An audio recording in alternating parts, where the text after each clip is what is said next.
What the hell is that sound? Hey guys, look, right now I just created a recently a training where I actually took some realtors in a brokerage from experience on how to actually go and try to do real estate investing or start that type of thing. You guys want to know where that sound comes from? Look at that one. We're in the middle of the process of actually moving. Look at that woman right there. Yeah, see that puppy? But what I'm trying to do here is I'm gonna show you a training that I recently created for this team of brokers where they wanted to actually learn and understand how they can get into the real estate investing and wholesaling side. All right. So I want you to go and take this training. I want you to see this. And I know that realtors can crush it in this space as well. Let's go. When we currently started working with real estate investors, we saw a huge flux of real estate agents actually becoming real estate investors and vice versa. We actually are a digital marketing agency that is focused on helping real estate investors, wholesalers, and hybrid agents get motivated sellers. So in the past year alone itself, we have helped made our clients about 4.2 million on assignment fees and transactions. These are not just the value of the homes, but the actual transactions overall with all our clients. And we have over 50 plus real estate investors and hybrid agents in our arms because we're a family called the Hessel Media family. And I just wanted to present to you guys the opportunity of for you guys to understand what this is all about. Can I please here share my screen? I need to have Absolutely. I need to have the shareable thing right here. All right, Where I are just you made you guys? host. Where are you guys all located? Majority of Houston. Houston, yes. Houston. All right. So Houston is a huge area actually for real estate investing opportunities and working with brokers. Sorry, brokers working with real estate investors that are active and also real estate investors that are passive. So we've been working with hybrid real estate agents already for some quiet amount of time. Okay. So, what is a hybrid real estate agent? A hybrid real estate agent is that person that comes in with the mindset of an entrepreneur real estate investor, is licensed, works for a brokerage, has done listings or does a few listings here and there, but wants to get fully into the real estate investing side. Or also, this agent has been working for a brokerage and is just looking to get motivated sellers and monetize motivated sellers from the real estate investing side. All right. So that's what a hybrid real estate agent is, and they all work in correlation with other real estate investors and that are active or passive. All right.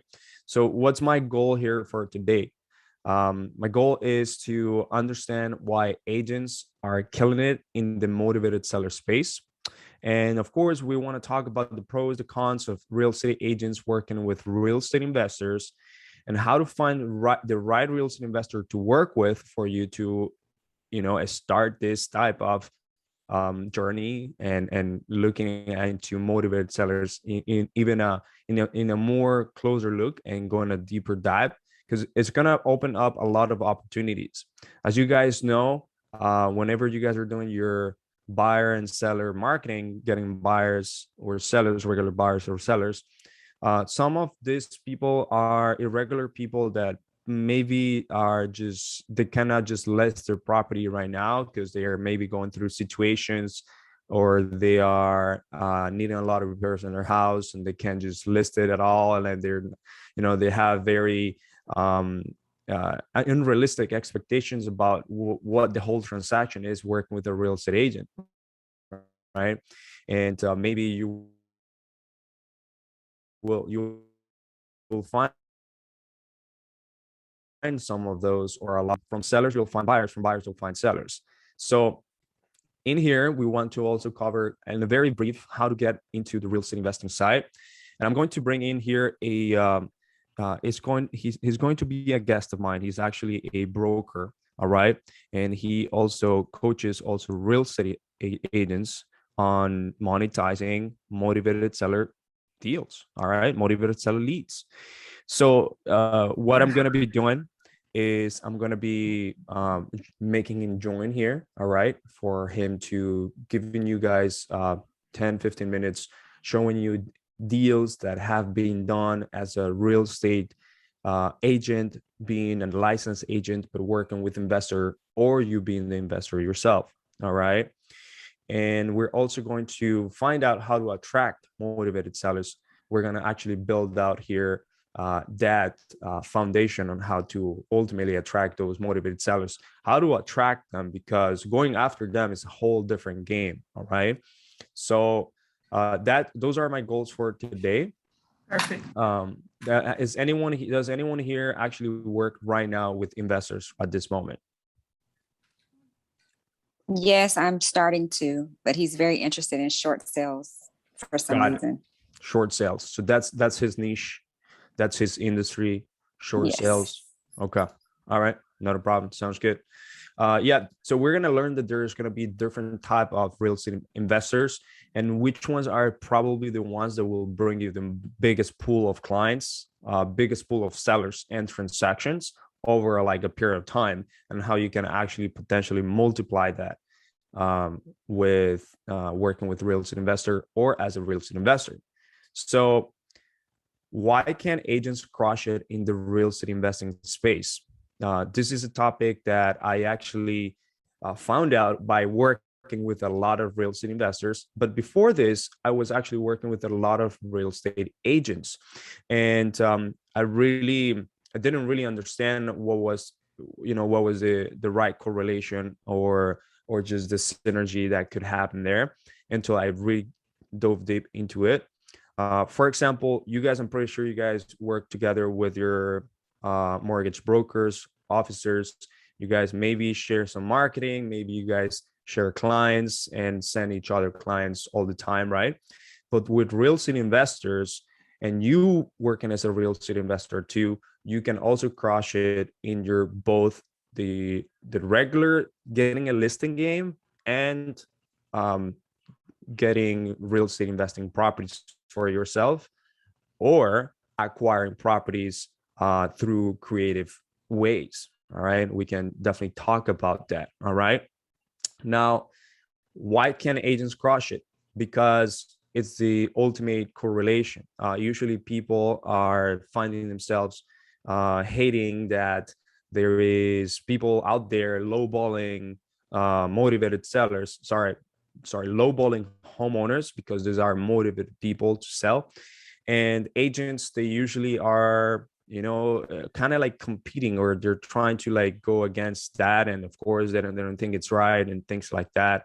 And whenever we run Facebook ads for real estate investors, we see a lot of agents saying, no, don't work with an investor listed in the market and things like that. But the truth is that we don't know what type of people that are out there that are really struggling, what type of service should be given to them. And that's why we should, as agents, all right, you guys as agents have a slight edge on actually working with someone that is in that type of situation, such as someone that is about to go into foreclosure, someone that is about to dive into a divorce, or is getting to a divorce, or it's something's going on, someone that has a probate situation, okay, someone that has some of these complex scenarios that you guys are not used to, but that usually real estate investors are very used to solve problems, not only as a cash offer, because cash offers can solve many things, but there is many ways for real estate investors to actually get that ball rolling the same way investing side, and not just relying on low ball. Okay. So what is value over transaction? So what we're going to cover here is that, for example, agents, like I mentioned, have a very slight edge on the market, in this market. All right. So you guys can actually provide more value to than a regular wholesaler. For example, a wholesaler, what it does is going to only ask for a lowball cash offer whenever they're calling these homeowners that are looking to sell their property. And most of the time, they're going to be told, no, I don't want that lowball offer. I don't accept. Of course, they're going to get to those yeses. But those people that say, I want to sell, but I don't want your lowball cash offer, is a great opportunity for you guys, because they are already saying a yes, but they just haven't turned the yes into a monetization yet, because they haven't provided the value. But as a real estate agent, that's where you guys can also come in, by working with real estate investors, or you being a real estate investor yourself, where you guys provide that value over transaction, right? Because you guys are just not looking for a transaction, which is just buying and selling their house, or helping them buy or just sell the house. But now we are providing a solution and acting as a consultant with these homeowners that are going through these situations, and giving them more options. Okay. So for example, if a homeowner needs to sell and you have different options to help them, why not provide them the best option for them? Okay. And actually, the guest that I'm going to have is going to guys some type of deals that have been done, all right, over a period of time. It's already deals that have existed, in for a long period of time. And these type of deals, they solve issues that you could not have imagined that you could have acquired a property as a real estate investor and done the transaction. All right, we're gonna cover those deals. We're gonna show some examples. Now, really, what are these other options? Actually, talk as when working as a real estate investor. For example, I'm a real estate investor myself. I have purchased properties to flip. I have purchased properties to buy, fix, and hold. All right, and I have also purchased properties through creative financing. So I ultimately, for example, I did not need a real estate agent on the first buying transaction, but I will need a real estate agent when I'm selling. All right, when I'm actually selling. So whenever I acquired these properties, some of its properties, I acquired them through seller finance, for example. Okay. And you can provide that type of solution to some of your potential clients, because real estate investors can actually do that.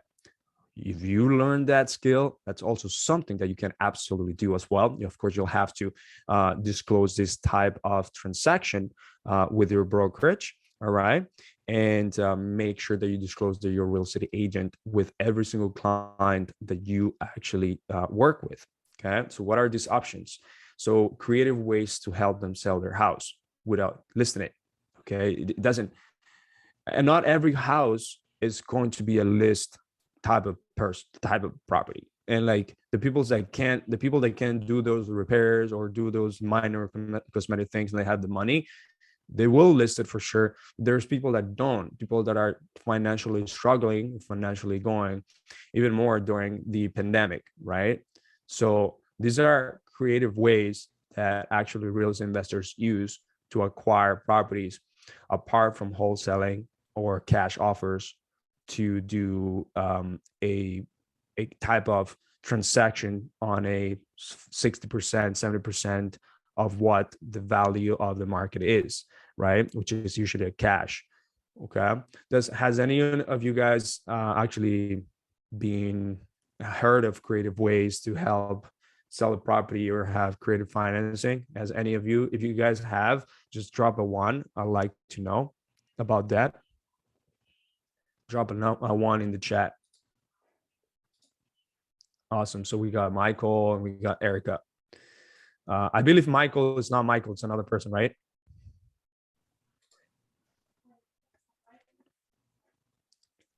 Yes, I think it's Jess. Right. Can you hear me? There you go.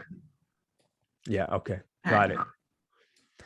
So cash offers and creative ways to help your motivated sellers are going to ultimately be two different type of strategies and options.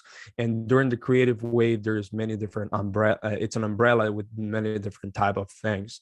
Now, you being a real estate agent, you can list it in case the cash offer does not work, or the creative way does not work. Okay, we're gonna cover that.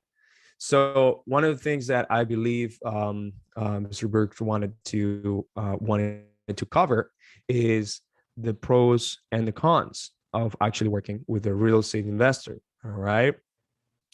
So what are these real good things that you guys actually think that is working with a real estate investor? What do you guys actually think that working with a real estate investor would do to your to your career as an agent? I believe someone here was trying to work with someone in short sales. What do you guys think that is going to provide you? I have no idea. Just basically, I don't know. I'm just wanting to help. It's an increase in listings, I would imagine. Okay. All right. Sounds good. I mean, there's many different type of really benefits in working with real estate investors. The number one is that you guys are going to learn as you go, and you guys can also learn how to invest.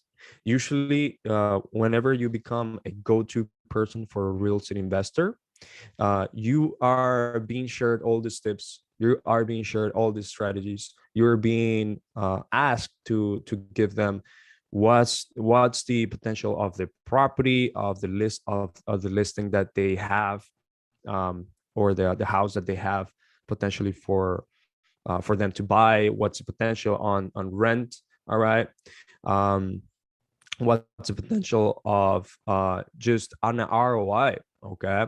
So you learning this game and understanding this language with them will just evolve you into also becoming a good real estate investor.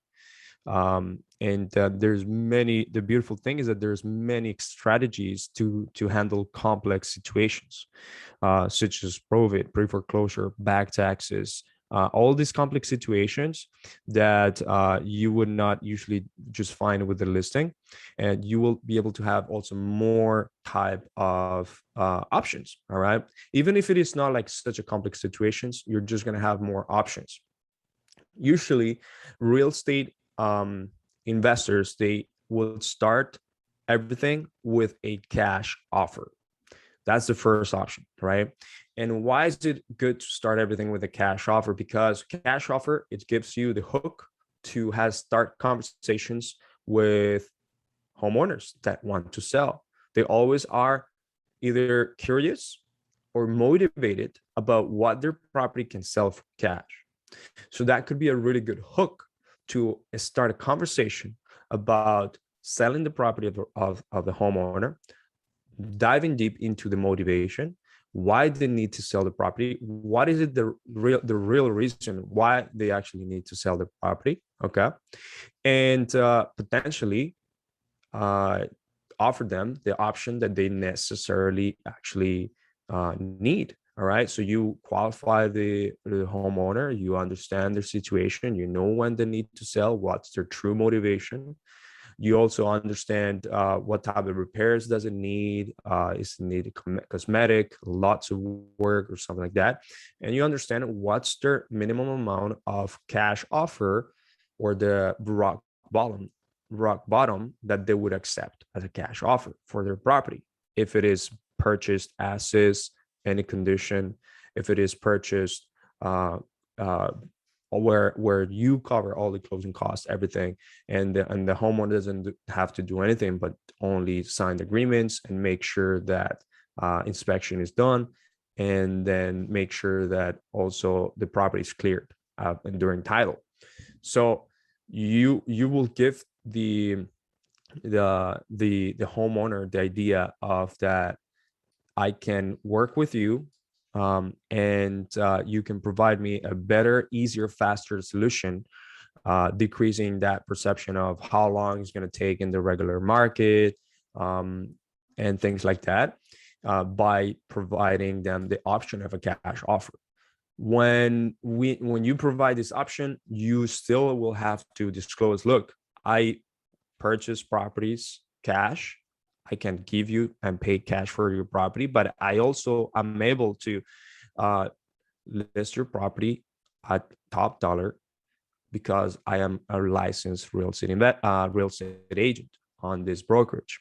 So we can get top dollar for your property, or you can also give you cash.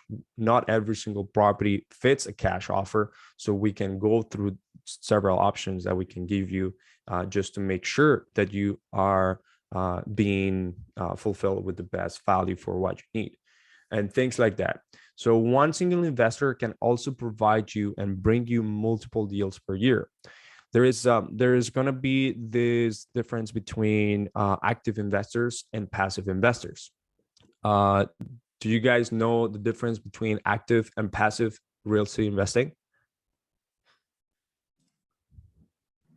No, please share. All right, sounds good.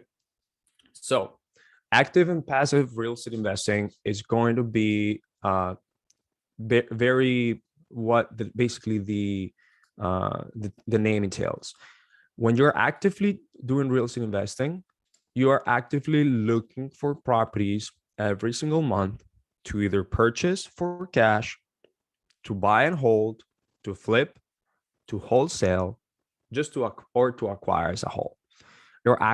People are actively looking, marketing themselves, cold calling, sending direct mail, doing PPC, doing Facebook ads, whatever it is that is required to get motivated sellers on the phone. These people are actively doing this, and most of the time these are wholesalers. Most of the time these are flippers. All right. Most of the time these are people that are just acquiring more than 10 properties, not acquiring, but doing more than 10, 20 transactions a year. And a lot of this, they do actually more than 10 and 20 transactions of this per month, right? Depending on who you actually partner up with. And they would really appreciate that partnership, because what I said, when they're actively marketing and finding real estate investors, motivated sellers, they're going to find those motivated sellers that don't fit a cash criteria, just don't fit a cash criteria. And they could propose creative deals, but they can also propose selling it as a listing. Because when they propose selling it as a listing, even though they're not a real estate agent, licensed real estate agent, they're going to say that we have the best agent in town, the best person in town to take it on the market, and make sure that they get top dollar. Now, that best person in town, of course, can be you. And what can be arranged between you and the wholesaler is a marketing fee. So instead of a commission, because they're not licensed, you can arrange a marketing fee, just like if you, for example, are paying for direct mail or paying for Facebook ads to an agency or to a company, whatever that is. Whenever they are bringing a real estate, a homeowner that needs to sell their property and is a good potential listing, you can pay them as a marketing fee once the transaction is done. Okay.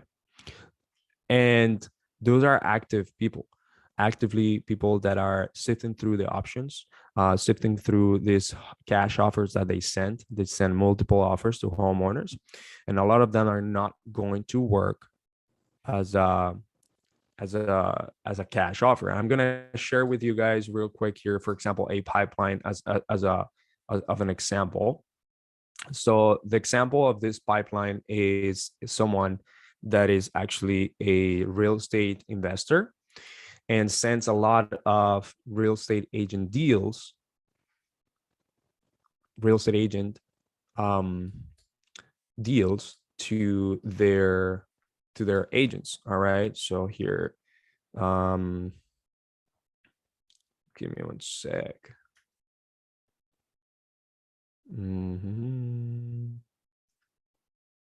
I forgot the name of the account. Let me just go here. Okay. I'm gonna look for that person. There you go. New Horizon. All right. So this is a pipeline of a real estate investor that works with a lot of real estate agents and has had multiple deals month to month. When the leads come in here, then ultimately, of course, his job is to move this to the right. The cards are here. These are motivated sellers. They're people looking to sell their property and give out their address, property address, and give out the reasons why they need to sell. These are coming either from Facebook ads or from the website. And as you can see here in this pipeline, when you go all the way to the right, of course, his goal is to get it as a closed deal and under contract and as a closed deal. But there is a lot of these properties that don't fit a cash offer criteria and also don't fit a creative deal that are actually being sent to his realtor partners. Okay. These are all marketing fees. These are not commission referrals. Now, if the real estate investor is licensed, he can get a commission referral. But since they're not licensed, this is a marketing fee.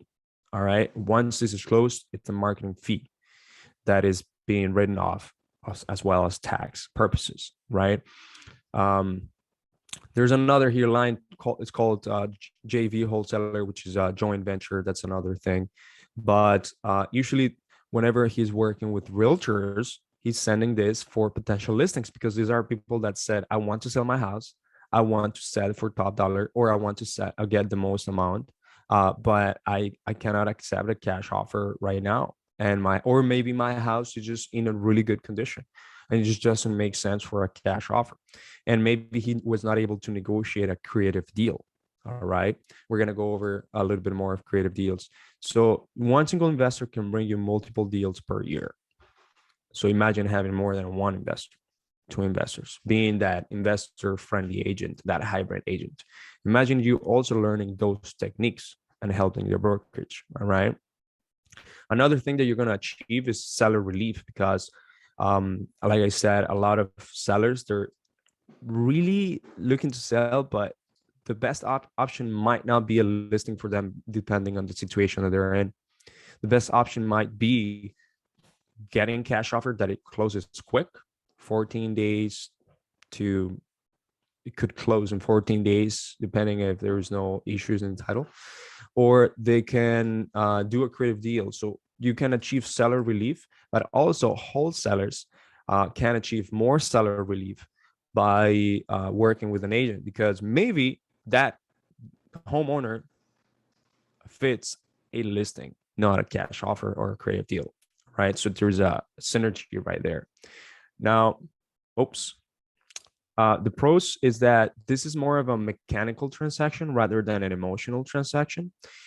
You're gonna see that this type of investors, this type of people that are ultimately also your clients, that bring you clients, these people are not going to make decisions based on whether it's something looks cute, whether it's something has has a space for the doghouse or whatever that is, but rather they're going to be more of a mathematical and mechanical transaction type of thing. So where you're going to actually learn that they require for the property to bring them a good rental cash flow. How much after being rented do they bring? They're going to give them that the property has a good cap rate, for example, that the property has a good ROI after being flipped. So all those things are more mechanical, and they're going to be most of the time more serious actually about buying properties. You're also going to find those wannabe investors that want to look into many different things. But once you find someone that is really, really good and has a lot of transaction and does actual transactions and are serious, then you're going to find a lot of mechanical transactions that go really fast. Okay. Commissions are usually higher too, because they don't care about that 6%. Usually, if they're a real estate investor, they don't care about that 6%. All right. It's already included into the ROI, into the assignment or the spread after selling the property, or after assigning the property to another investor. Okay. Now, cons, working with a real estate investor. They are not your regular first time home buyers, so that means that they can actually stop working for you if you don't know what you're doing and you don't have systems in place. There are actually people that are more savvy into real estate than usual. You will find that real estate investors are very knowledgeable about real estate terms, real estate terminology, everything. They're not your regular first time home buyers, so it needs another type of treatment. All right. So a lot of people don't know how to handle that, but that's fine. That's something you learn. Another thing that you do is you need to do some math and know the language. So for people that hate math, or are not good in numbers, it needs to be something that you need to learn. All right. And you need to learn about the language. You need to learn about the math that is being done per house or property. And you also need to meticulously choose the properties that that fits them, which means that you cannot just send them everything and anything that looks good and nice.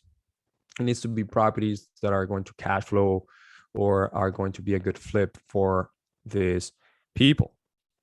Now, the first question that you guys are going to come up is like, how do we going to find the right investor to work with? And we work with a lot of real estate investors all over Texas, actually, all over Florida, all over the country. And we know that there's real estate investors with different type of personalities, different type of needs. All right. And we are going to potentially help you on looking for that. Now, of course, you have to do your due diligence, your network, and research. You got to look for experience, which is going to be the number of deals per year and systems in place that are invested heavily in marketing or doing joint ventures. And that is done by networking and actually putting yourself out there and saying that I want to work with real estate investors. Let's network, or go to network events for real estate investors to find those potential clients as well. Facebook groups are really huge. All right. Things like that as well. And just being active in the community of real estate investing, because these people are always looking for deals, and these people are always having deals. Erica, raise a hand. What's going on, Erica? Yes, I have a question. Hopefully I didn't miss it because I stepped away for a second, but what is your company's role in this? Are you a middleman? Will we come to you to find opportunities? What's your company's role? My what's the name of company, your company again? actually helps investors, agents, and wholesalers to find motivated sellers. So opportunities with motivated sellers. Okay, All so we'll right. come to you to find sellers, and you guys get a fee. Or Correct. you consider a wholesaler yourself? I haven't wholesaled. I have done it in the past, but I haven't wholesaled in the past year. I've just invested in properties, because wholesaling is just going to be more of assigning a contract to someone else, Right, to another right, investor. right. So I invest in real estate, but I don't currently wholesale. Okay. Okay, so So you're not I'm one an of agency owner. I am that type of agency, digital marketer, business owner that helps real estate investors use Facebook and Google to find motivated sellers. do you do the work for the investors or the real estate agents, or you already have, because you're not a wholesaler? That's why I'm confused. Because you're not a wholesaler, you're not going under an assignment contract with these sellers, these motivated sellers. That's right. I'm not doing it. However, I do sometimes JV with wholesalers. So wholesalers find, for example, a property that I'm interested in acquiring, or just for a rental or something. they can bring it to me, I can analyze it, and I can maybe purchase it out of the wholesaler, right? Now I can also go do direct to seller marketing, which is talking with motivated sellers myself, but I honestly don't have the time to do that active marketing. I run the business, which is basically generating motivated seller leads for my clients. All right. And that is, they're actively doing it every single day, talking with sellers. They have systems, they have teams, they have virtual assistants, they have all this all these things to acquire properties or to wholesale properties through Facebook ads or Google PPC. All right. Got it. So question, let's run through a real life scenario just to make sure I understand. I'm an investor and I come to you and said, I'm a new investor, I'm a real estate investor, and I want to, I'm trying to find motivated sellers. What is your role? Walk me through that, because I'm not quite understanding at this point. Yeah, I will make sure that you get into our program, you start leveraging Facebook ads or Google advertising in your area, in your market, in your counties, maybe state, and we will activate a campaign that motivated sellers can actually see advertising and raise their hand or search on the internet that they need to sell their property. So we create a system that actually drags those motivated sellers from the internet, and we put them into, for example, like I showed you, I think from a client pipeline, we put them in the pipeline, and then he follows up with the leads, talks with the leads. It's on top of the leads, make sure that negotiates either a cash offer, creative deal, or whatever works for them. And then ultimately, it's going to be a transaction for them. It's going to be something that works. All right. So for example, here, this is something that happened. The lead came in, automated text message after the lead came in from Facebook. This lead came in actually from Facebook ads. We send an email to that homeowner. All right, homeowner, it has this property in Tennessee, and ultimately here we send a follow-up. All right, now they spoke over the phone. All right, and they had a conversation here. The conversation is recorded, and then he realized that the property is better off a listing. So what he did was he sent the information of the realtor to her, and she also he sent the information to the realtor about her. So this is one of the examples of how he actually utilized this marketing to get with realtors or get listings fees, all right, marketing fees, and also close deals for his own business, right? Got it. So in a nutshell, I will come to you and pay you to teach me how to find motivated sellers. I can teach you, or I can do the dirty game, the dirty game for you, which would be finding those motivated sellers. Right, but those of course are different fees. So what do you disclose your costs here in this presentation? How much? Yeah, no problem. I mean, it ranges depending on what you do, 12 months or 3 or 12 weeks minimum. Well, depending on what the package it is, you'll have to budget your brokerage, or you yourself have to budget about minimum $2,500 to $3,500 a month, depending on what you want to do. Okay. So that's about it. It includes ad spend and includes the work that we do. It's about $2,200 to $3,600 that you will have to budget, depending on the package that you choose. Yeah. Got it. Okay. Yeah. I'm just making sure as I'm following along, I understand. That is right. So, shall we continue? Yes, good question, Erica. Thank you for answering that. Awesome. Great. Now, you want to look at what strategies they use for your real estate investors, whether they are actually doing only wholesaling or also doing creative deals, and also maybe leveraging other real estate agents, right? And whether their company is actually shaped on integrity, because a lot of start on the lowball cash offer, and what they want to do is they just They don't care about the homeowner. They just want to lowball everything instead of actually going through the whole marketing and sales process. And they do care about the homeowner, bringing them the actual solution. That's what, for example, the client that I was just showing you does, right? He actually does care, and he actually acquires properties and sends properties to realtors because it's better off a listing. Now, imagine you being that licensed person that gets those motivated sellers, when it's a win-win for you. If you do also the investing side. Now, you need to make sure that you focus on a specific niche. For example, there's a lot of single family investors, multifamily investors, or apartment building investors, and each ones have their own ways to market and to work. But these, there's different niches where you can definitely have to focus on. And how to get into real estate investing is one of the really things that we could cover. And the guest that is going to come in today is going to help you on knowing how to do that part. Now, there's a few tips here that we can give you.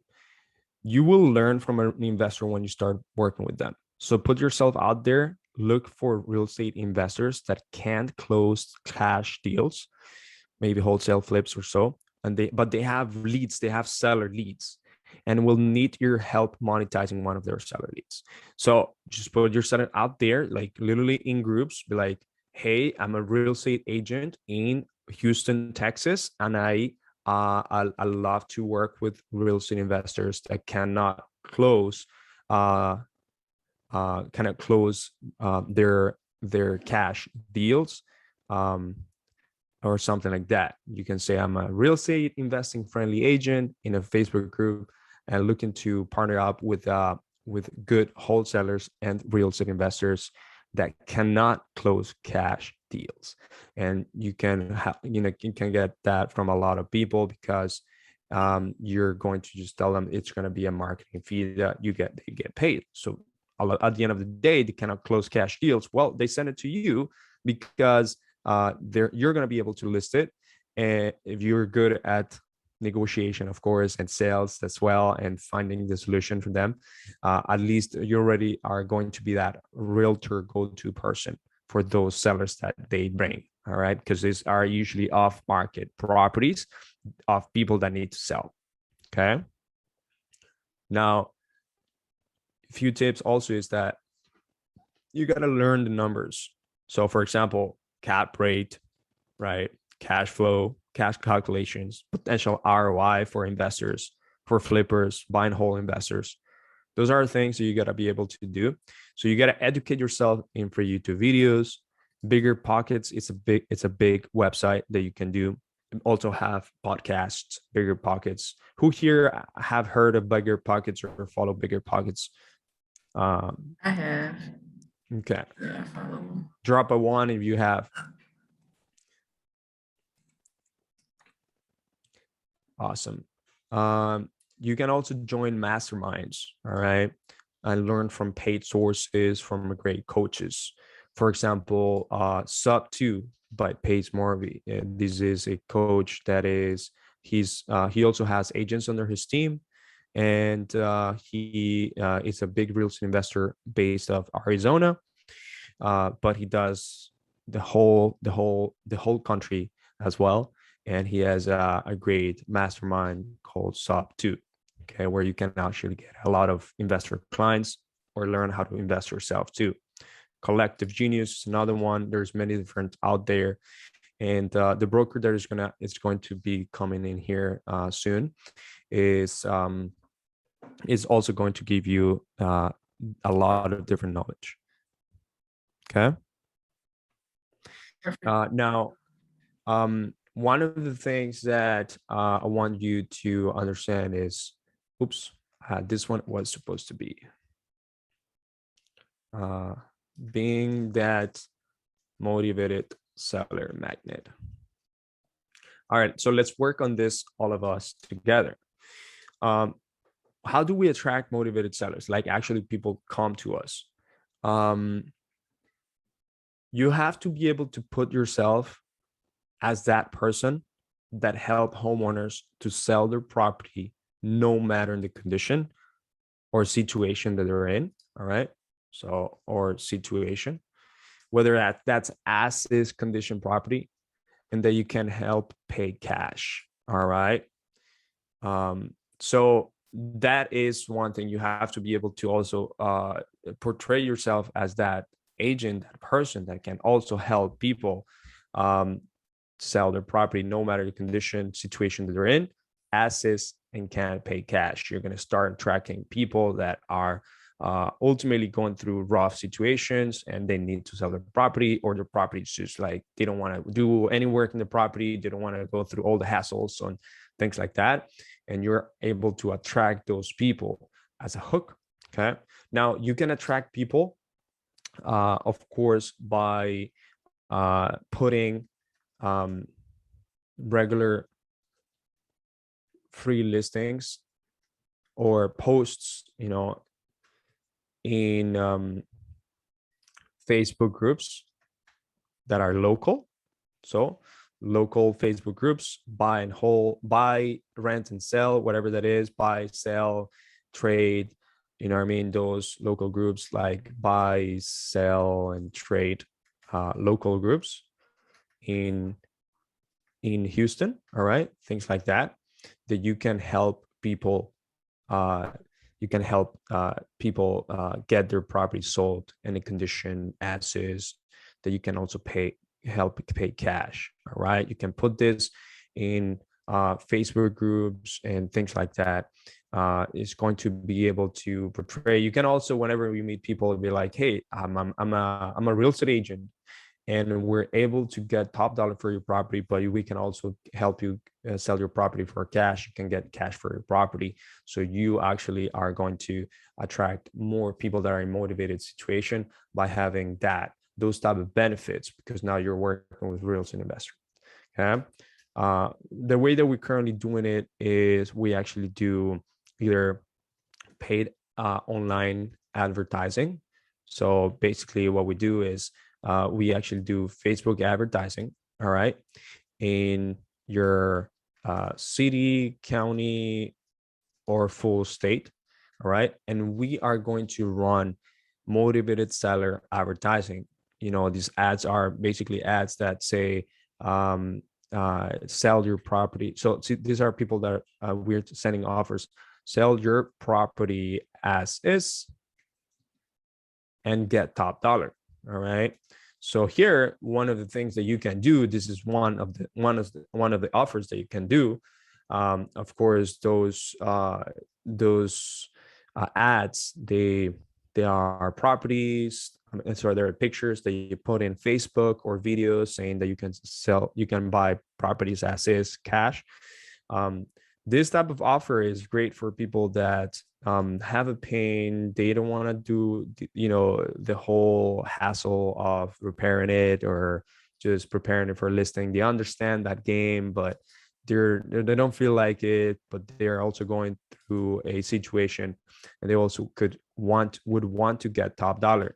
At the end of the day, top dollar is what you and the seller agree on.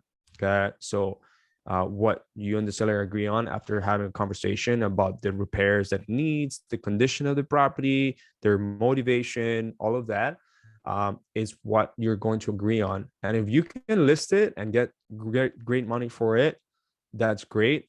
But maybe these people also may have properties that are in very bad condition, but they need to sell their property. That's when you actually send it to your real estate investor. All right. And they can do the whole purchase of that.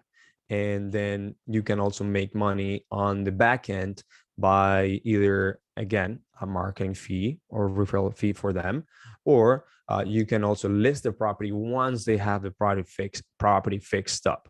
Okay, because they usually would do a flip on the property, or they would assign the property to another investor, and they can tell to that investor, hey, use this real estate agent for this transaction, and they can refer you on this type of things. All right, so you can do paid online advertising. All right, you can do Google PPC, which is basically advertising of So this is advertising in Google search bar, where we say, where we actually put listings of your website or landing page, and we're going to make people search things like, for example, so homeowners will search things like this.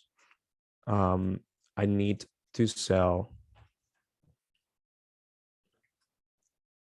my house fast. All right. And usually whenever people say that fast, it's because something's going on. All right. And let's say do the exercise here. For example, here, I'm going to go on Google. I need to sell my house fast. All right. This is a keyword that people do. All right. So what we do is we actually put an ad. All these four that you see are ads. And you see these people are real estate investors or wholesalers, the buy guys. And these people could be your partners, and also they could be your brokerage as well. I mean, buying homes in your city, get cash offer in minutes. So in here, the buy guys, they have this ad, and people will click on this, and usually, and so for example, let's do this. People will click on this, they start now, and then they ask for the information, including the address of the property. Okay. And usually companies that are good, they usually have partnerships with other realtors or brokerages. All right. Now, you're going to see all these listings, all these ads. It says ad right there. Okay. Those are advertising that you do. And as you can see here, of course, there's different other organic methods from the other websites. It's called SEO, that also have those options for people to click on. But mostly it's going to be paid advertising, which is this one. People pay to be in front. People pay right there. Okay. And those are the ways that we actually also get motivated sellers. So for example, a motivated seller wants cash. Okay. They needs cash for their house. They're struggling. Okay. They would go like this: cash for my home. Right. They will put that. And again, you're going to be there. So that's going to be that motivated seller. But maybe that motivated seller has a pretty property, and it just doesn't make sense for a cash offer. Maybe they're not accepting a creative deal. And what they do, what this investor does at the end of the day, is refer it to you, to an agent. Okay. That's how you can put yourself out there. Okay. So that we do paid online advertising to attract these individuals. Of course, you want to always, whenever you network with homeowners, if you are looking to help other homeowners that are, for example, struggling, you always want to portray that yourself as that person that can offer cash for the house, or can get their property sold fast, no hassles, any condition. And that's a hook, because what you can do is you can tell them, look, Mr. Homeowner, I want to understand why you're looking to sell your property. And look, I'm able to make the sale of your property fast. We can pay cash. We can do any condition. But I'm also a real estate agent. I can get you top dollar for your property and get you some listing. But before that, I think it's best appropriate to understand whether that makes sense for you or not. So I like to understand some things here about what you're trying to do here. That's when you qualify the person. And of course, you're able to find the motivation and see if that makes sense better for a listing. That's where you're educating the people. Okay. So that's one thing. I'm going to bring in here my guest. And again, he's a broker, and he's gonna teach you some things. We didn't have more people in here, right? Other than you guys. It would have been really good material to share with everyone. But one of the great things, we will have this recorded, and we'll be loading it up for the rest of our agents who unfortunately weren't able to make it to this. How many? There were like 40. Yeah, we have like 50 agents and affiliates, so they'll definitely get to all of this. Okay. What's the password of this? MGD, capital MGD. MGD.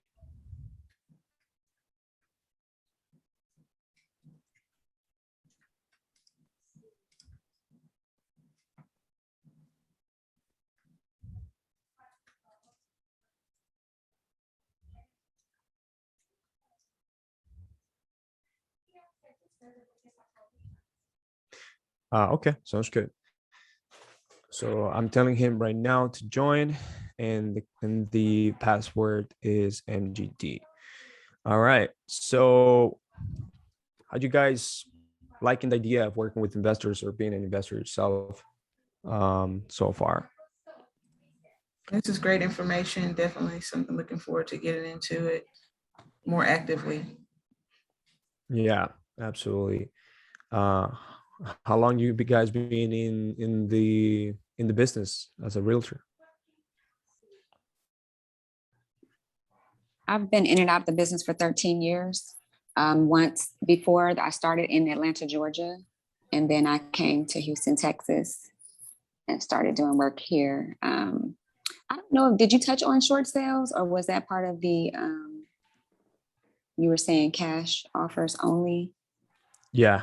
So actually, we Okay. have John here. We got John here. I know a lot of the agents had to go and couldn't assist, but luckily we're gonna have the recording. You said that the recording will be sent to us, right?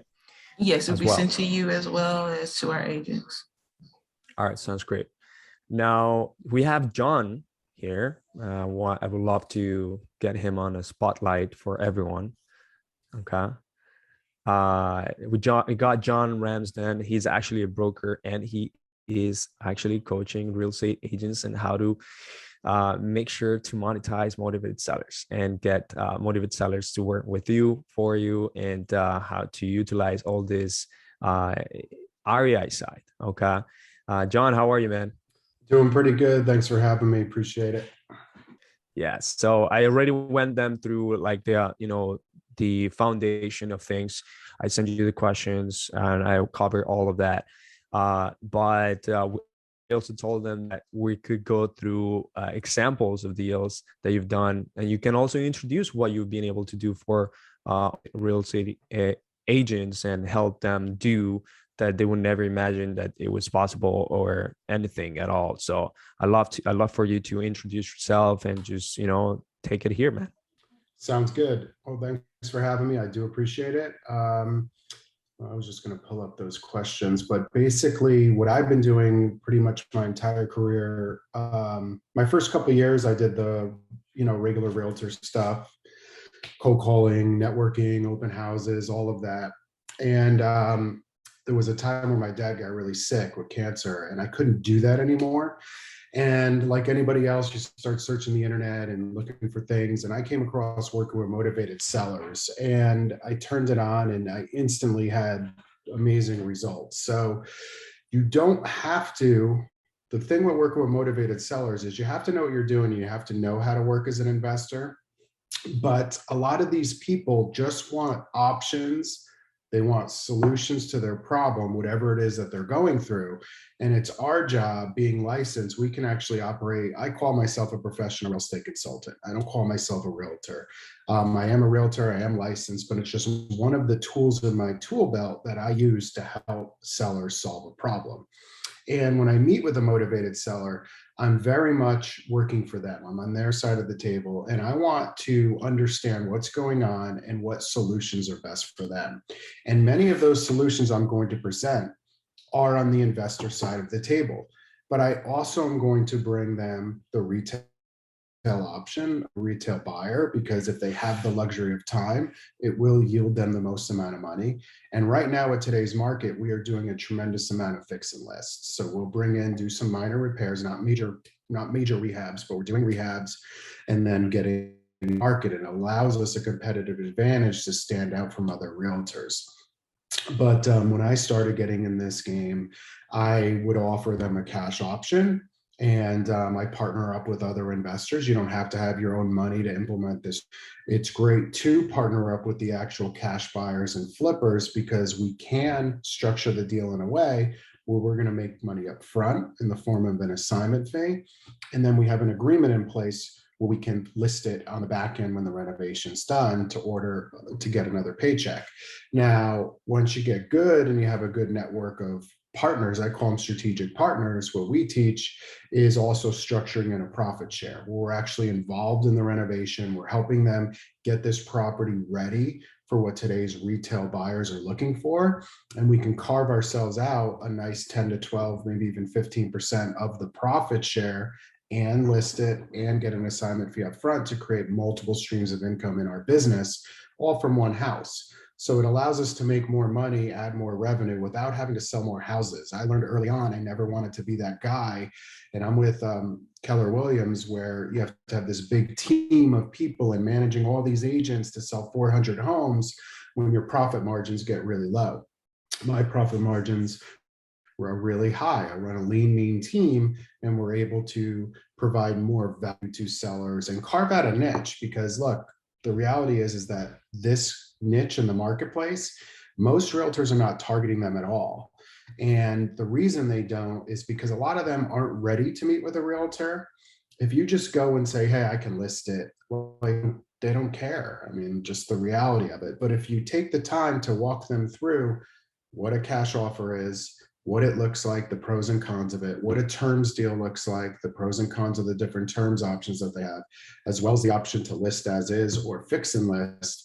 Well, now you're providing more value and you're actually giving them real data to look at. And when you do that, the data does the selling for you, and you are simply become the implementer of whichever strategy that they pick.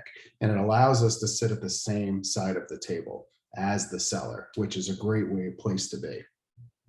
So I know I kind of went through a lot to start, but does anybody have any questions on any of that?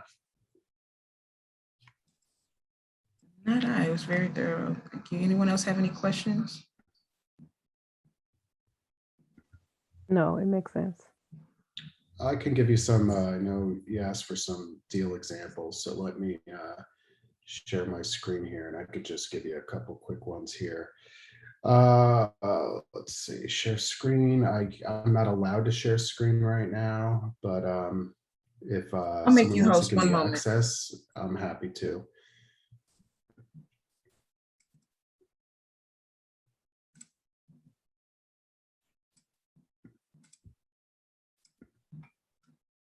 All right, you've been made host. Just pull this up here and let me get it in a little more of a easy to view area here. All right, so here's an example of a 3-time payday, just to give you this guy. This was a hoarder house. He didn't want to list, of course. We presented him the multiple options, multiple ways to sell. So this one actually, the numbers I was looking at weren't quite what I was comfortable with paying cash, but when you have a good group of cash buyers in your back pocket, I literally was like, let me talk to my partners. Let me see if I can make that work for you. I literally called a couple of them and said, hey, this is the deal I'm working at. This is the area. This is the size. Here's the opportunity. Because I know my numbers. I know the area. And right over the phone, without seeing the property, people were giving me numbers on what they'd be willing to pay for it. So I was able to lock this up, assign it out to one of my partners, structured it where I did get a profit share, and then I'm going to be the listing agent when the renovation's done. And I was involved in the project. I helped them, don't do this, don't, do this, let's not spend money here, let's spend it here, because that's what's going to sell. And that value, it's invaluable to a contractor who's not communicating or not talking to retail buyers. They don't, they're mostly not going after that market. So it allows us to provide value and get paid handsomely for it. So I don't have any money into the deal, my own money, but I was still able to make a significant profit on it by structuring the deal the right way. And you have to have your business set up the right way with an LLC to do these deals, and you have to have all your disclosures in place, disclosing that you are a licensed real estate professional, and make sure that everything's done. So speak with your broker about the terminology you need to do for that.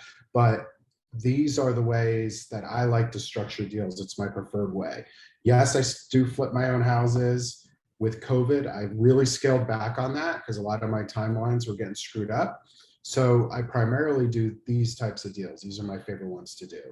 And you can target, all kinds of different people. Like this one was an expired listing that showed up on our vacant home list, and it was also expired.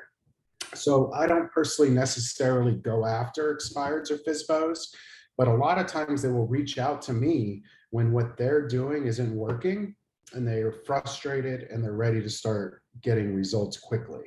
I'm looking though for those people that are ready to do something, that are ready to make a decision quickly, and I'm there to provide them value. So this guy, he just wanted to get his mortgage paid off. We agreed to a cash offer, again, structured a 3 times payday, where we did some renovation. This home was really dated, needed work. It's probably why it didn't sell in the market. Their former listing agents just had it way overpriced, and they were across the country now. They didn't want to deal with it. They didn't care. They're just like, I just want to get rid of it.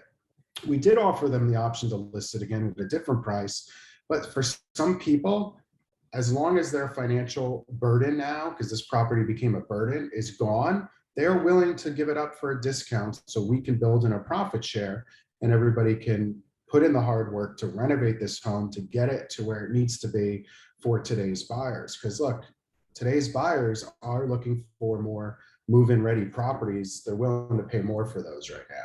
So especially with interest rates low, they want to finance as much as they can. They don't want to have to bring cash and do a lot of work. Will they? Sure. But ultimately, they rather probably just buy something that's move-in ready for the majority of them. If I just listed it, I would have made a lot less money, right? Instead of the 3 times payday, which is $48K versus, just the listing commission of $10K plus. Now, we're going after a lot of frustrated landlords right now. This was one that we did a hybrid deal on. They had 4 properties. These 2 we ended up listing because we went to the tenants and negotiated cash for keys for the seller. 2 of them said yes, 2 of them said no. So those 2 we had to package together and sold to a investor who has over 100 something doors. So they can take on 2 non-performing tenants. They're fine dealing, buying a property at a discount and then deal with the headaches themselves because they have the infrastructure in place and the cash flow coming in that they can absorb that because they know in the long term, this is going to be a profitable deal. And the other 2 that we were able to get the tenant out, we just simply cleaned it up, put it on the retail market, and she got maximum dollars for. So those are some great ways to structure deals that you can take more listings as well as do some off the market deals. And then a lot of these people, this is another example of a vacant homeowner who thought they wanted a cash offer. I don't want to list it. I want to pay the commission. No problem. I walked them through what a cash offer would look like. I walked them through what a terms deal would look like. They really just wanted to cash out. They used to live here. It was in great shape. They didn't want to live. They didn't want to deal with the tenants anymore, doing anything. They didn't have a bad experience with their tenants, but they were moving out, and they did move out, and they were just ready to cash out. So I walked them through the cash offer, and they were just almost offended. And I'm like, look, based on what this property was generating for rent, as an investor, this is where our numbers need to be, as we do need to make a profit. However, your property is ready to go. I could go ahead and get this listed and sold really fast. We have retail buyers in the area ready to go, and that's what we did. We listed it, did some coming soon marketing, did a full blast weekend of open houses the first weekend, and had it sold right there on the open house. So it was an opportunity to still make some good income, but 3 out of 4 of these people in today's market, in a normal market, it's about 2 out of 3 with our data, but 3 out of 4 right now, they are going to pick some version of a listing. We do some exclusive listings off the market. We'll do regular as is, just throw it up on the market, or we're doing a lot of fix and lists. With a fix and list, you just have to partner up with a contractor. There's a lot of different ways to structure it, but they are a very effective way to secure listings that you otherwise might have missed out on. So I see a couple people raising their hands. So why don't I stop sharing for a minute and get to some questions? Hi, question. Explain the profit share portion of the 3 times payday. So you get a percentage of the profit the seller makes from selling the home? Exactly. So if I'm going to bring someone a deal, they have to agree to, and this might be a little different when you're first starting out, but with me and the experience and the relationships that I have, I'll bring a deal, and these are the terms I'm going to work with. So if it's a flip property, right, and I'm bringing it to flippers, my expectations, they know that it costs us money to get in front of these people because it costs money marketing. We have a team. We have to pay bills. We are going to make some money up front. They know that. They're already buying deals from wholesalers now. So the next stage of that is that if someone's going to make 100 grand, I don't feel like it's unreasonable for me to go ahead and ask for a piece of that because I'm bringing them the deal. The contract's already done. We're going to go ahead and hand deliver this deal for you. I already gave you the comps. I gave you everything you need. I already did all your work for you. And I'm going to be a resource during this phase where I can help you make sure that you're in your budget by doing what's necessary to get top dollar for the property. I feel that I bring more than enough value to ask for a profit share in that. Now, when I first started, I didn't. But as I started getting more deals and doing more deals with the same people, that was just the way I started structuring it. It was kind of a take it or leave it thing. And then people were like, no problem. So as I started getting deals, I ended up, even though I had lists of hundreds of guys that did multiple flips a year, I ended up only selling to the same 5 or 6 people, all of my deals, because we just built that relationship and we had many home runs in a row. So it's just it's all about the relationships you build and the value you bring. Okay, I have a question about that. How did you? Yeah. Where did you find these people? I guess maybe I missed that. How did you do? So was it the for sale by owner list or expired list? Like how do you find these investors? I guess I need a dumbed down version of that. So, well, you're asking how we find motivated sellers or how we're finding investors? Investors. You mentioned for sale by owner. Okay, so investors, there's lots of different ways you could do it. You can, we cover all this in our program, but to give you the quick version, you can buy a list. You can go ahead on different softwares that are out there. Like PropStream, for example, and you can go ahead and sort out all the cash buyers and then organize them based on how many deals they have done. And you sort them by, corporate ownership, LLC ownership, because, flippers are buying properties in their LLC. If someone just happens to buy their primary residence in cash, we don't necessarily want that person. They're going to probably buy it in their personal name. So that's a way to find cash buyers. And networking. Going to the RIA meetings, going to the investor networking groups, meeting people, understanding what they're looking for in the marketplace. Some of it's just the old fashioned getting out there and meeting people. But there's ways to do it digitally. You can also run ads to them, but there's lots of softwares that'll give us great data to go ahead and initially pull that list. And you could simply call them, communicate with them, email them, text them, whatever you want to do to start getting in front of them. But the combination of the 3 is how I started building my list. Okay, how much is a list that you would say is reasonable to pay for as a beginning person? In an area, you could probably buy a list for one county for a few $100s. However, what I would do is going a software, like a PropStream. You said PropStream. Okay. PropStream, yeah. There's lots of softwares out there, but you can go ahead and download the cash list, skip trace it, and you're off and running. But if you're just starting out, I highly recommend going to the RIA meetings, go on meetup.com, go on Facebook groups, find out the local meetings for your area and start reaching out to people and communicating. Because ultimately, you're going to have to reach out and communicate with them anyways. And that's a very cost-effective way to do it. And you'll also learn as you start going around and having conversations with these people. So thank you. That was wonderful. If you have somebody who is a long-term hold buyer, you don't want to send that guy the single family fix and flip, right? So you have to know what each investor is buying and why they're buying it, what their goals are, so that we can categorize them. So we know when deals come across our plate, we know exactly what they're looking for, so we can help them grow, and we get paid along the way.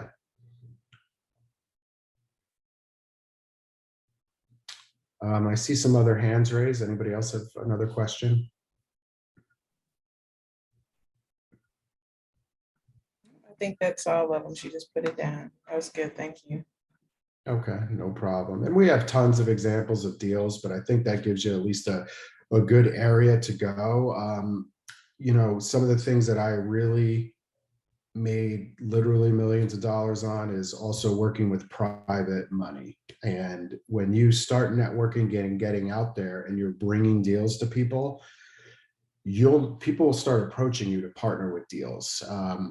So you can do the 3 times payday, which I do a lot of those. And every now and then I will pick and choose one that I'm going to flip myself, because I'm okay waiting a longer period of time for a bigger reward when the property's finally renovated. And if someone wants to fund the deal 100%, I'll split the profits with them. I found the deal, I did all that, and then I'm still going to list it and get my money there too. But that's, we have a lot of examples of 6-figure deals on one house. For people in our program, we'll fund deals with them, or fund deals with them to hotel. That's another great thing as a realtor.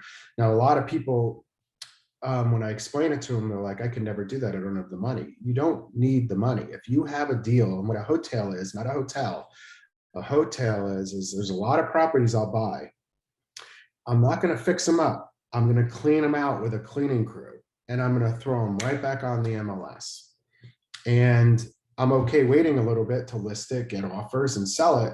But that's a way to make some big profits, because we're satisfying a motivated seller's needs of closing quick, getting the cash, and we're getting rewarded by solving their problem. And then I can wait. We have private money funding them, or, as you start doing a lot of these deals, you're going to want to put your own money to work. And we self-fund a lot of stuff, and we self-fund a lot of the stuff for the people in my program, as well as establish business lines of credit, which everybody should be starting to set up your LLCs and starting to establish business lines of credit, business credit cards, because your LLC is just as important as your personal finances when it comes to becoming a seasoned, established player in the investor side. But it's always important not to get overwhelmed and to start where you're at, because there was a time where I had no idea what I was doing. And I was just going out, meeting with motivated sellers, and I took a ton of listings. My first month implementing inbound motivated sellers, I took 11 listings. And I was a newer agent. It was my second, wrapping up my second year in business. I would average maybe a listing a month, and that was good for a new agent, so I was told. And then I started this strategy, took 11 my first month. And then I had my first person that refused to list. I couldn't talk him into listing. And I put it under contract. It was a multifamily 3-unit, and I was going to keep it. And I did an inspection. My inspector was like, oh, it's got some foundation. It's got this, it's got that. And he started to scare me. I wish I kept it, but he started to scare me. I started making calls and found a guy that owned 400 doors in the area, big time investor. And he shot over. I showed it to one, and he was like, what do you want for it? And I'm like, well, I'm still negotiating with the seller, we started negotiating. And then he gave me a number that was way more than I would have listed it for. It blew me away. He's like, yeah, my crew can come in and fix this up in a week. No big deal. And this will cash flow, when I'm done with getting it approved with Section 8, it'll cash flow like, this, is, I think he said like, over $3,000. So he gave me an offer for 195 grand. I had it under contract for 110, and I got to keep the spread in the middle. So I was like, well, if I keep it as a rental, it's going to take me a long time to make 85 grand. So I might as well, let me just do this deal. We closed in 2 weeks. It was the easiest money I ever made. And I was like, how is this legal? But it is, as long as you structure the contracts the right way, you have your right entities in place. And I'm doing it. I was doing it. I started in one of the hardest states to do these deals, guys. So there's no excuses no matter where you live. I started this in New Jersey, which is an attorney state. And you just have to have the right team in place to guide you through things when it comes to the right title companies, the right escrow officers, if you are in an attorney state, the right lawyer, and to make sure that you're structuring these deals. But, this is the opportunity to go take a ton of listings and make the investor do way more. A good investor makes more than a good realtor. It's just like, I know them all. And there's guys out there, investors, who are making 200, 300, 400 grand a month. And it's crazy, but it's happening. And for me, I always wanted a lean and mean team, do deals, still live my life. It allowed me freedom. I didn't have to be around every weekend to do stuff. I like to travel.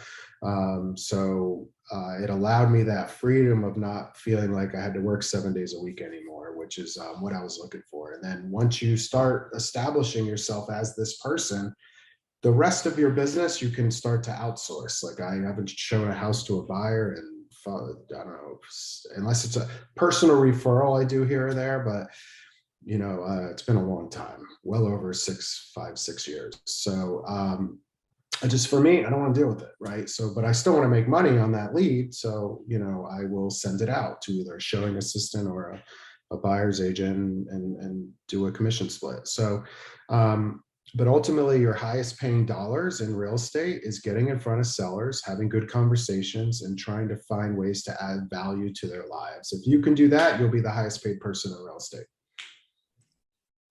Nice. Awesome, man. I know that you currently have a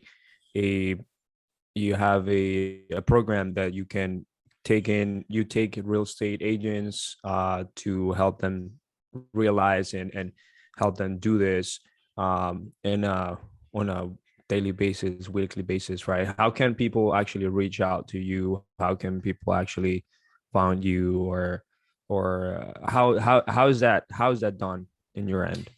Yeah, and I'll just give a quick background of it. I've been asked to do that for like a long, long time. Like some of the guys that do marketing for Tony Robbins, I became friends with, and they wanted to like put this whole system together. And at the time, I was too busy doing deals, right? And I just never had the time to record all this training and be able to mentor people. And I was like, in the back of my head, I'm in several masterminds. That's how I learned all this stuff. But one of the masterminds, I had some realtors that I worked with for, I guess, 5-6 years now, and implemented in their markets what I did, and they all exploded, all of them. So we had 100% success rate. So when COVID happened, I also just had a baby. So I didn't know what COVID was. I'm like, I'm not leaving the house anymore. So it gave me the opportunity to go ahead and really create for someone with no experience, how to get them to literally $100,000 a month business owner. And we have benchmarks in our program, 25K a month, 50K a month, and so on, and ultimately build them up to some real income. And it's been working out really well. Now we're at 34 people doing deals and certificates, and we process with onboarding. We're about to get to 40. So it's a couple people are onboarding now. So it's been really cool. We take people that want to implement this strategy, and we literally hold their hand when it comes to leads, how to structure deals, and how to sell the deals and disposition, but also mindset training, how to do things the right way, making sure that you have all the right contracts, forms in place. But the foundation of everything is marketing and finding the right lead sources. And there's different ways to find leads regardless of what budget you're on. But it all comes down to ultimately getting in front of the right people. So anybody, I can post in my email in the chat, and I can send you over a ton of free training. We're also on Facebook at Agent Investors is the name of our program. And I will just include my email in here. Yes, if you could, as well as that group you just mentioned, Agent Investment.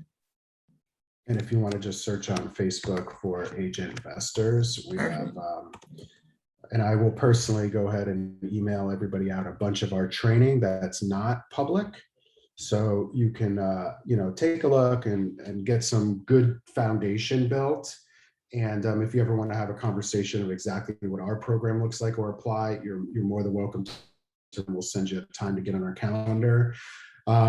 We'll typically start with an intro call, get a feel for where you want to go, what you want to do, and the areas you want to target.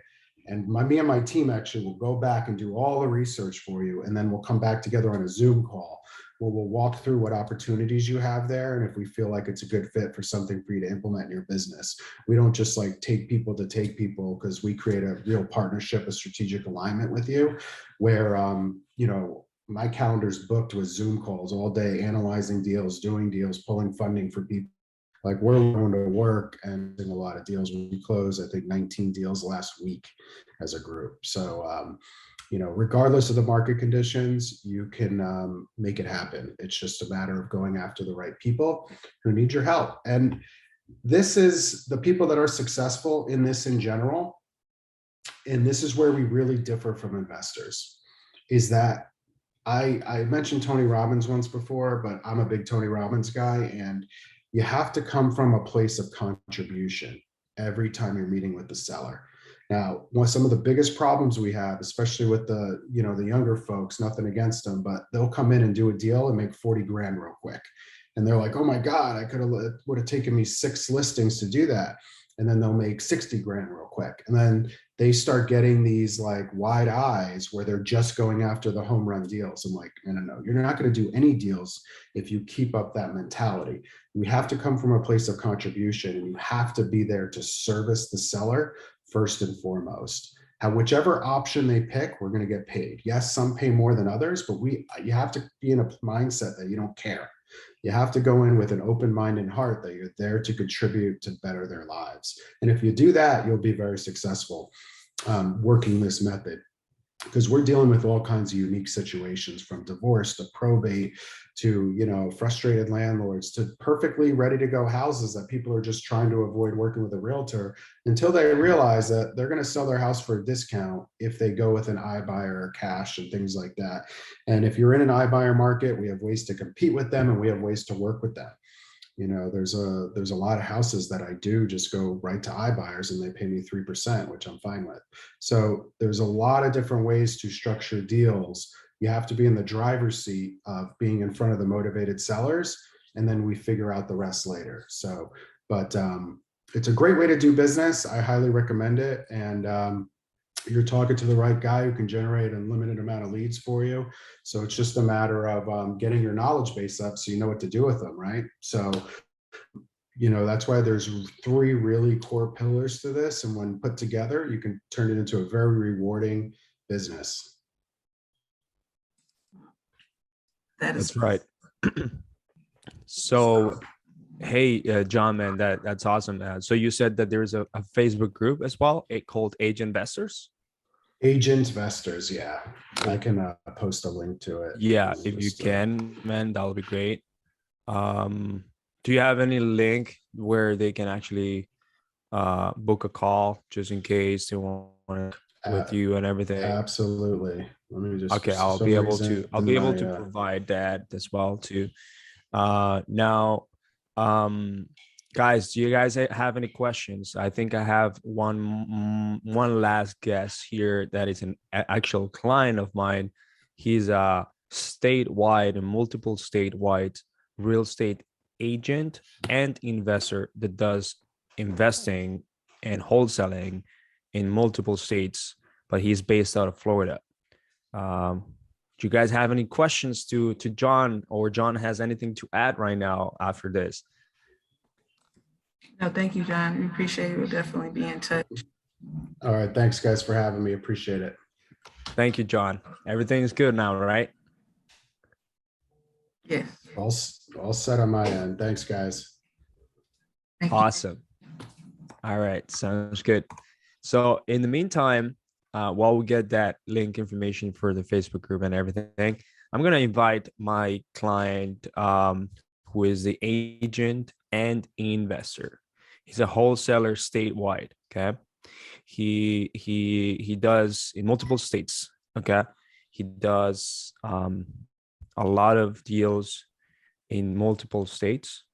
And he is always looking to work with other agents as well. Okay.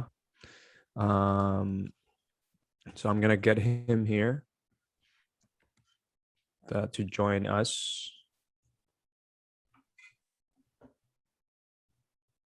Okay, his name is David. He is gonna be a real estate.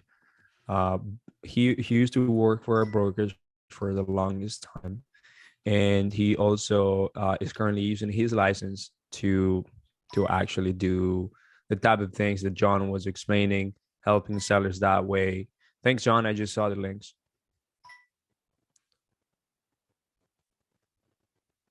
All right. And we're going to be here talking with him because he is able to actually partner up with agents, do the deals himself and things like that. And he's always taking into other agent partners because he brings motivated seller leads all over states, all these different states.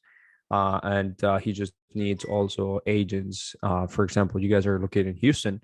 You can not only provide him leads in Houston, but he can also provide opportunities whenever he gets leads in Houston as well. All right. So it's gonna be a good type of scenario. Let me just here share the Zoom with him. John,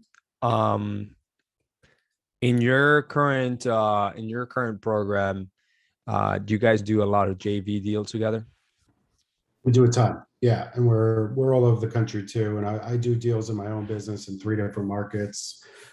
And instead of expanding to all these different markets, we brought in strategic partners like boots on the ground in there. And we do profit shares and things like that, all kinds of things. We structure it unique for every market, depending on price point and things like that, and what support people need. But we actually help people go close deals and all of that. So whatever it takes, we got to get deals done, right? This is a competitive market. Real estate's a competitive environment. We got to get things done, you know? That's right, man. What's the most, do you also cover how to do creative deals in the program as well? Yeah, absolutely. Creative deals are super important. It's a great way you could sell creative deals as well as keep them if you want to start building a portfolio. Like us realtors, I tell people all the time, look, we don't have a pension plan. We don't have a 401k match. If you're not owning some real estate, you're missing out. Like, you know, it's going to be tough to retire if you don't get some properties, and you don't need a ton to really take care of at least your long-term goals, depending on your age. But everybody, it's amazing how many realtors are around properties all day and never buy any. And sometimes it's a money thing, but other times it's just lack of knowledge and education. And the creative deals are a great way to lock up some properties when it's a fit for somebody. So, but it's definitely an option. I offer some type of creative solution in every seller presentation, because ultimately I see the value in it and I want them to pick it. Doesn't mean they are, but that's why we offer multiple ways for them to say yes. I don't just offer them one solution. That's awesome. Who here is really intrigued and willing to get to know how to do this for your with your real estate for your real estate career, guys? If you guys are really intrigued, just let me know by dropping number 1. I'd love to know exactly who we actually got here. Really intrigued. I know there's a lot of different agents that are not here right now because they had to leave or something, but all of you guys are going to be getting huge amount of value out of this and make more money. That's for sure. So, okay, we got 4. Cool. Awesome. Great. That's good, good, good. I don't know where my client is here. I think he's having difficulties.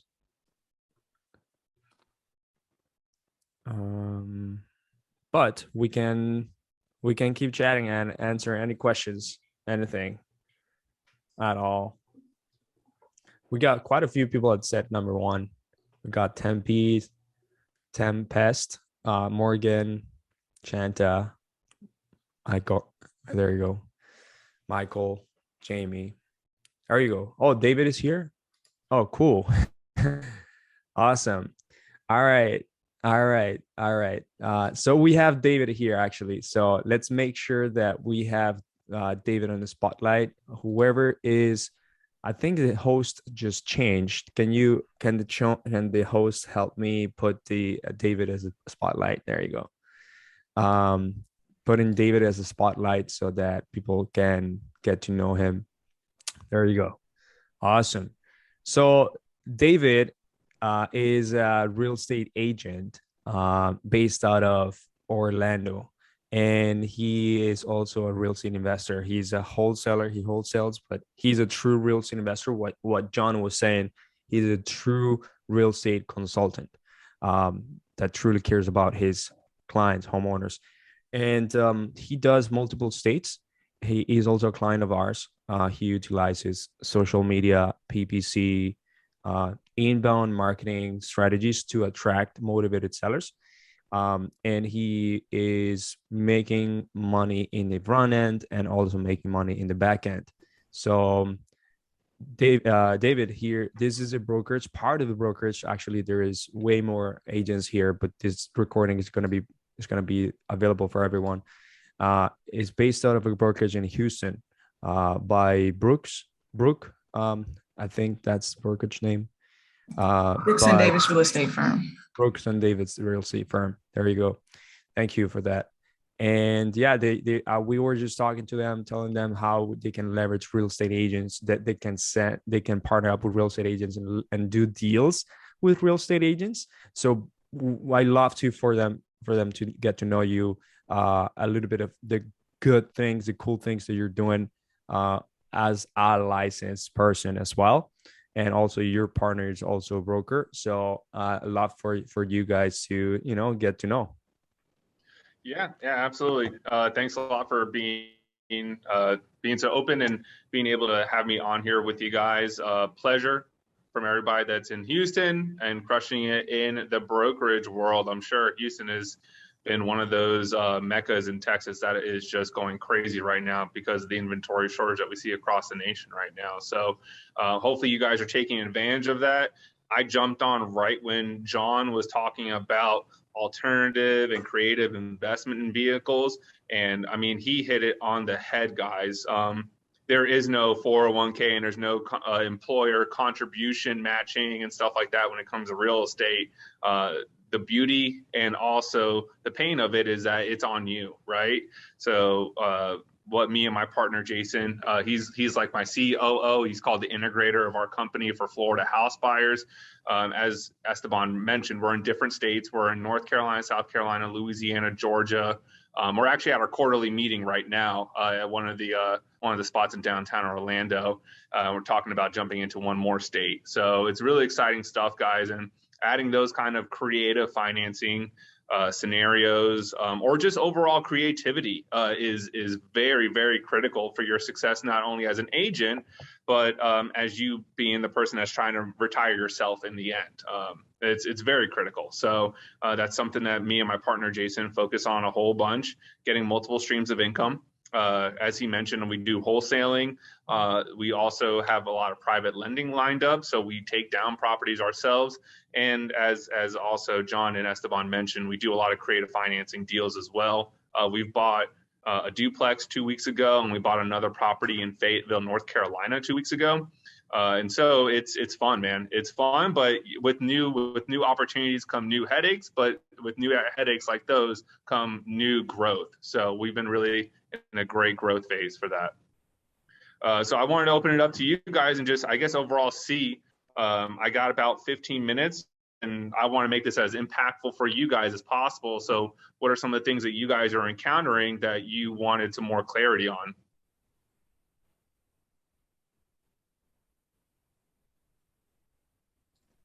I had a question about, okay, like first getting started.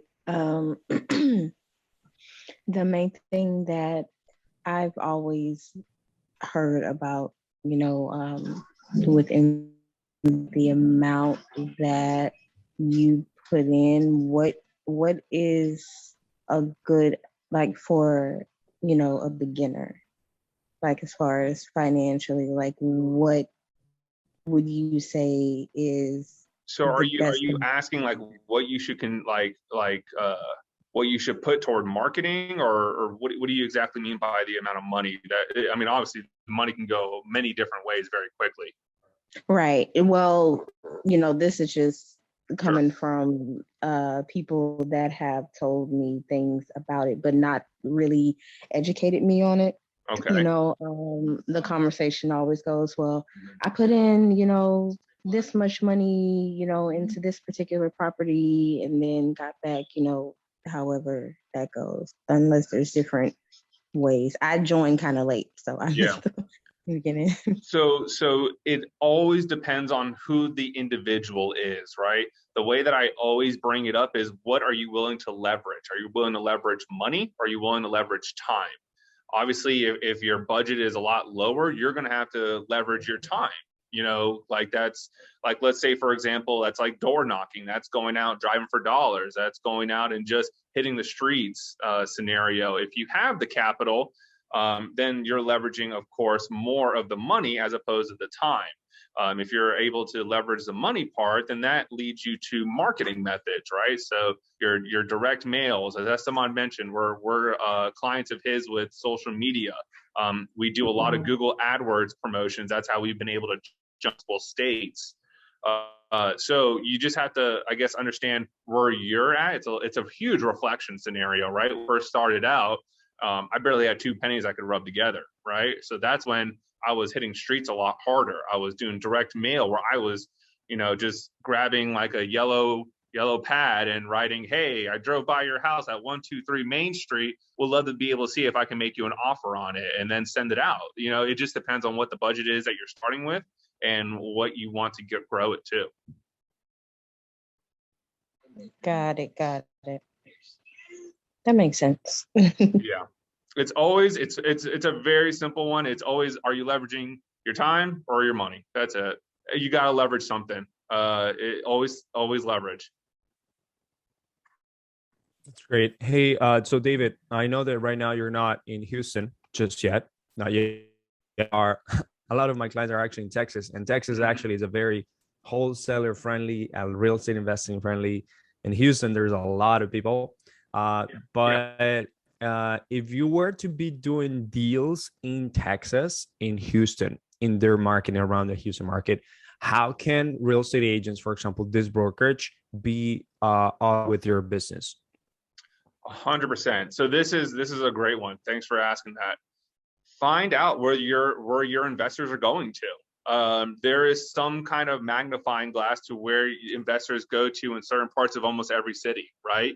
Where do you see a lot of cash transactions going on? Where do you see a lot of rentals going on? Where do you see a lot of flips going on? That is going to lead you, it's essentially that old saying, follow money.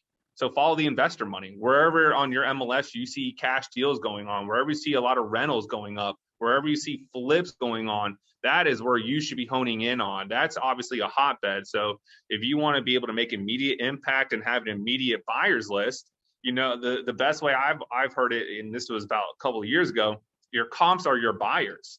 So if you're seeing a whole bunch of people buying properties cash in a certain area, guess what? You bring them another deal in that area and it's around the same numbers, they're going to buy it. It's not a crazy scenario there. Just go to where you think the hotbeds are, whatever city that is. Look at your MLS data, look at those cash transactions, look at those rental transactions, and that's where you should be at. Yeah, I think a lot of the realtors here haven't really worked with a lot of investors before, but they do want to. But that's why the broker actually arranged this meeting. Yeah. And I had someone at the beginning asking about how she tried to work with an investor, but only had a niche of short sales. How can you, for example, you as an investor, if you were to leverage this brokerage, and if let's say you were buying houses in Houston, how can they help you, man? How can they actually help you get more deals done? Yeah. So something that you guys want to all write down.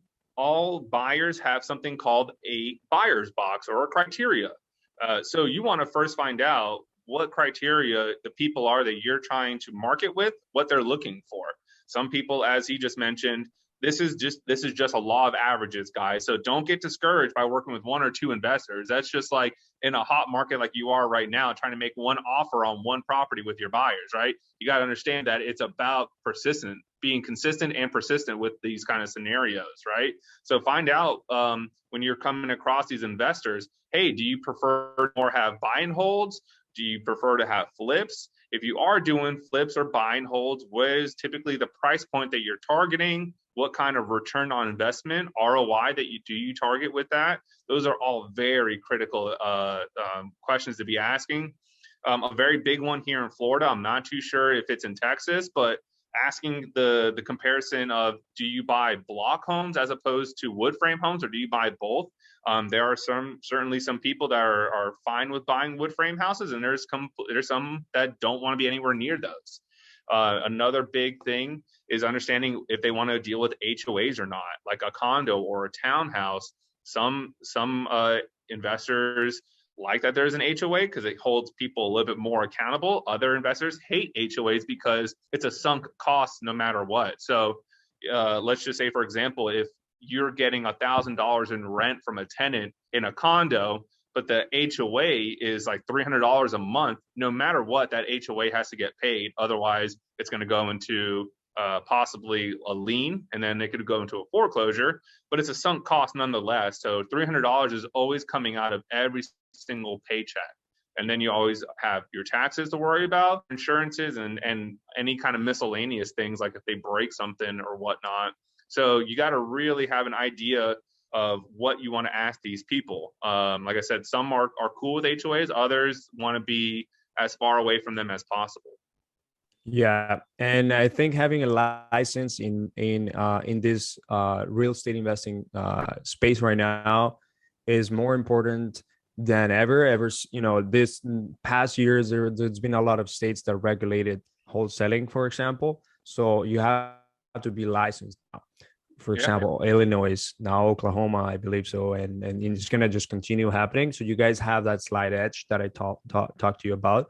They want, like David, should they become also real estate investors? Should investors also always become having a license? How do you see that, man? Yeah, so this touches really hard on the one that we had a couple of days ago, right, Esteban? So I believe that people should be held accountable for their actions. If wholesaling was doing such a great thing, then it wouldn't be regulated, right? It would be picturesque that all people are it's a win-win-win for everybody, right? The sad reality is that because of the barrier entry for wholesaling, a lot of people jump into it, maybe don't do enough education, maybe don't do enough research on properties. And the problem, as you guys as somebody mentioned, one person that they're trying to work with is in a short sale. If somebody's in a dire situation, like a foreclosure, a short sale, and let's just say that their property is about to be sold at auction, you're having under contract, and you say cancel the day before, you just put that person up a creek without a paddle. That's predatory. And and you got to understand what kind of timelines you're working with. Are you doing the numbers right? And do you think you have a buyer for it if you are going to wholesale? Those are all very critical in the very beginning, because the last thing you want to do is put somebody in a situation that they can't recover from. No, he wants to invest in short sales. Right. That's really where he wants to invest. He wants to buy homes that are about to go to short sale, but he wants to know it before they go to the public. And yeah, that's a pre-foreclosure. So he can buy it. Okay. So, right. But in that scenario, a pre-foreclosure is not a short sale. Before a short sale is something that's already been approved by the bank. They possibly got a BPO already done, a broker price opinion on it, and the bank is approving that they are willing to sell it at a certain price. So a short sale, as you just mentioned, yeah, it is part of there is, of course, it's prior to a foreclosure, but it's kind of like how it splits off. Like they get the Liz pendants. The Liz pendants is essentially them saying, hey, you are delinquent on your mortgage. You now have a scenario where you can pay it up. As you just mentioned, the short sale as well is a really good one for a lot of people. But it's also that it's a very tight inventory. So if you get to something before, it's going to be better. If it gets to the market already, it's probably going to get gobbled up very quickly. How do I get to it before? I think that's my question, is how do I get to it before? Right. So the best way to be able to really do is that these are all usually publicly recorded. So a Liz pendant is publicly recorded. I don't know Houston too well. Here it's with the comptroller's office. I know in some other areas it's filed with the property appraisers. So you might want to just do a little bit more research based off of the county that you're in. Like I said, those are typically the two places that those Liz pendants are filed, is with the comptroller's office or the property appraiser. So that would be the first and foremost. There's also a couple of different websites that have it as well. There's one called Foreclosures Daily. I don't know if they're out in Texas. I'm pretty sure they are, though. Foreclosuresdaily.com. They pull all that data for you. So that'd be a really good resource. List Source as well is one that has a bunch of those kind of public data list. Thank you so much. Absolutely. Awesome. Awesome. Of course, I don't want to, you only have 2 Yeah, I got minutes. 2 man. more minutes, guys. Let's get one more question. I want to help you guys out as much as I can. Questions, anything. Doesn't look like anything. Thank you Nothing? so much, Dave. That was great. Absolutely. I wish I could have given you guys a little bit more time. I think, Mike, were you about to say something, bud? Yeah, man.